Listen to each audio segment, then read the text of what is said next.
صاحب آپ کی طرف آؤں گی. پہلے پاکستان تحریک انصاف جو ہے وہ مطالبہ کرتی رہی ہے فارم 45 کو لے کر. اب مینڈیٹ واپسی کے بعد جو نئے انتخابات کا مطالبہ کر رہی ہے پاکستان تحریک انصاف, کیا دیکھ رہے ہیں آپ کہ اس وقت جو پاکستان ہے نئے انتخابات کے لیے متحمل ہو سکتا ہے؟ دیکھیے یہ تو کانسیکوینسز ہیں. نئے انتخابات ہوں گے یا نہیں ہوں گے یہ کسی چیز کا کانسیکوینس ہوگا. اگر وہ چیزیں ہو گئیں تو نیچرل کانسیکوینس ہوگا کہ نئے انتخابات ہوں گے.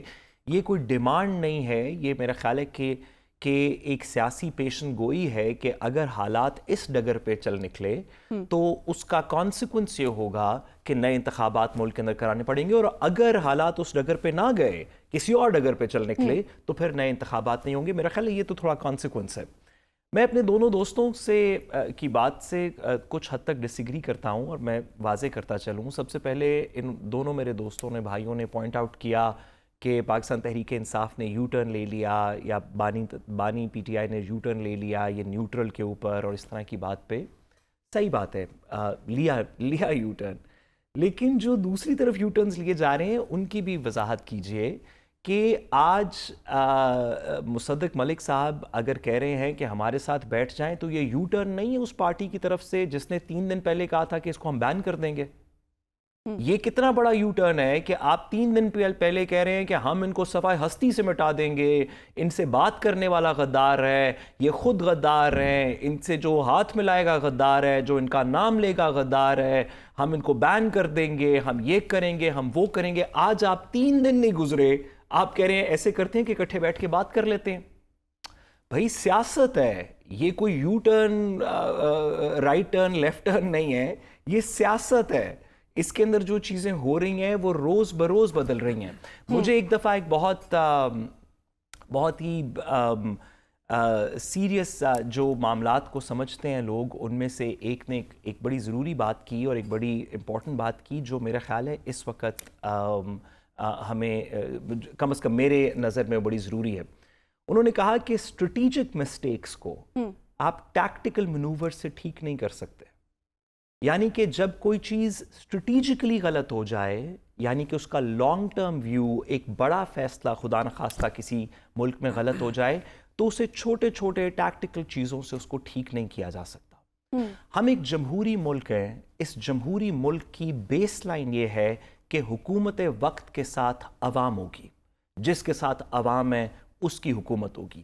جب یہ کنیکشن, جب یہ اسٹریٹجک امپیریٹو کنیکٹڈ ہو, واقعی لوگ عوام کے ساتھ ہوں, لوگ حکومت کے ساتھ ہوں, چلے سارے نہیں, میجورٹی نہیں تو میجورٹی کے قریب لوگ 30, 40, 50% لوگ جو ہیں وہ جب حکومت وقت کے ساتھ ہوں تو بہت سی چیزیں فرگیو ہو سکتی ہیں, بہت سی چیزیں سیاسی مومنٹ کے اندر پاس ہو سکتی ہیں. مسئلہ اس وقت یہ ہے کہ ہم ایک جمہوری سسٹم کے اندر بھی رہتے ہیں. اس جمہوری سسٹم کے اندر ابھی سپریم کورٹ کی ججمنٹ میں بھی پتہ چلا کہ اس میں پروپورشنل ریپرزنٹیشن ہے. اس کے اندر جو اس جمہوری سسٹم کے اندر ایک آئین ہے, اس آئین کے اندر الیکشن ٹرائیبیونلز ہیں, ان الیکشن ٹرائیبیونلز کا ٹائم ہے, وہ ججز وہاں بیٹھ کے فیصلے کریں گے. ہم ایک جمہوری سسٹم میں رہتے ہیں. اس کی کچھ ایزمپشنز ہیں. ان ایزمپشنز میں جو سب سے بنیادی ایزمپشن ہے وہ یہ ہے کہ عوام کی ول جو حکمران پارٹی ہوگی اس کے ساتھ ہوگی, یا حکمران جتھا جو بھی گروپ آف پارٹیز حکومت کرے گی اس کے ساتھ ہوگی. اگر یہ ایزمپشن کلیپس کر جائے, اگر یہ ایزمپشن درست نہ ہو, اگر عوام بے شک وہ گمراہ عوام ہو, بے شک وہ بالکل ہی غلط رستے پہ چل نکلی عوام ہو, لیکن کیونکہ وہ آپ کی عوام ہے, اگر وہ کسی اور کے ساتھ ہیں تو پھر آپ اس طرح کی باتیں کر کے ان کو نہیں بنا سکتے کہ ہم اس کو بین کر دیں گے, نہیں بین نہیں کریں گے, ان سے بات کریں گے, نہیں بات نہیں کریں گے, ان کو بین کر دیں گے, نہیں سپریم کورٹ کا فیصلہ نہیں مانیں گے, پارلیمنٹ کے اندر لے کے جائیں گے, پارلیمنٹ کے اندر ریزولوشن پاس کریں گے, ریزولوشن کے بعد. بھائی اس طرح سسٹمز نہیں چلتے. اس کا کوئی سدباب کرنا پڑے گا, اور مجھے یقین ہے. تو صاحب کیا سدباب آپ دیکھتے ہیں جمہوری سسٹم میں جہاں پر رویوں میں فلیکسیبلٹی کتنی ضروری ہے؟ میں جی اس میں تھوڑی سی آپ کی اجازت سے گزارش کروں.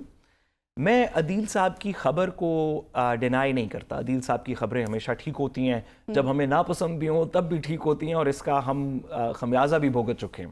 لیکن تو عدیل صاحب نے کہا کہ ریاست کے اندر کسی کے پاس یہ اسپیس نہیں ہے کہ وہ پی ٹی آئی سے بات کرے یا بانی پی ٹی آئی سے بات کرے.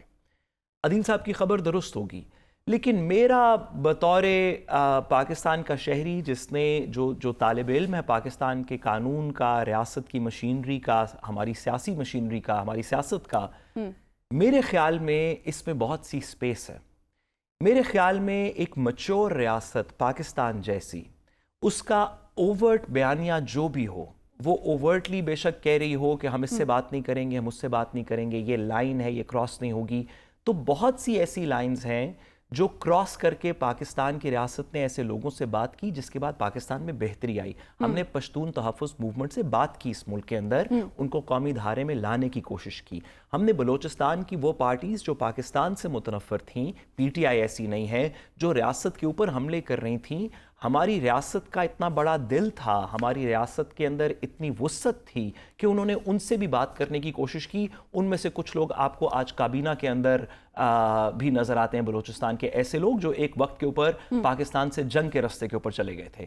تو میرا یہ خیال ہے کہ بیانیہ اس لمحے کا جو بھی ہو، پاکستان کی ریاست کے اندر اتنی وسعت ہے، پاکستان کی ریاست کا اتنا بڑا دل ہے کہ وہ پاکستان کی وہ پارٹی جس کے ساتھ چلیں 70-80% نہیں تو 30-40-50-60% لوگ تو ہیں، میجورٹی تو ان کے ساتھ ہے۔ مجھے یہ بات عقل کو اپیل نہیں کرتی کہ ایک ایسی پارٹی جس کے پاس کم از کم 50-60% بندے ہوں، جن کی ہمدردی اس پارٹی کے ساتھ ہو، جو ہمیں نظر آتی ہے بظاہراً الیکشنز کے اندر بھی نظر آئی، کہ اس کے ساتھ ریاست انگیج نہیں کرے گی۔ ایک ایسی ریاست جو ٹی ٹی پی سے لے کے پی ٹی ایم سے لے کے بی ایل اے تک ہر بندے کے ساتھ بیٹھ کے بات کرنے کو تیار تھی تاکہ پاکستان کی بہتری ہو، وہ پاکستان کی بہتری کے لیے ایک نان ملیٹنٹ پولیٹیکل پارٹی کے ساتھ بات نہیں کرے گی۔ یہ مجھے اس کا منطق سمجھ نہیں آیا۔ میں عدیل صاحب کی خبر کو ڈاؤٹ نہیں کر رہا، لیکن میرے خیال میں یہ بات ہوگی، آج نہیں ہو کل ہو، پاکستان کی بہتری۔ بالکل صاحب، پاکستان کی بہتری کے لیے نہ صرف حکومت کو بلکہ اپوزیشن کو بھی جو ہے اپنے رویوں میں فلیکسیبلٹی دکھانا ہوگی تاکہ ملک کی سلامتی کے لیے آگے بڑھا جائے۔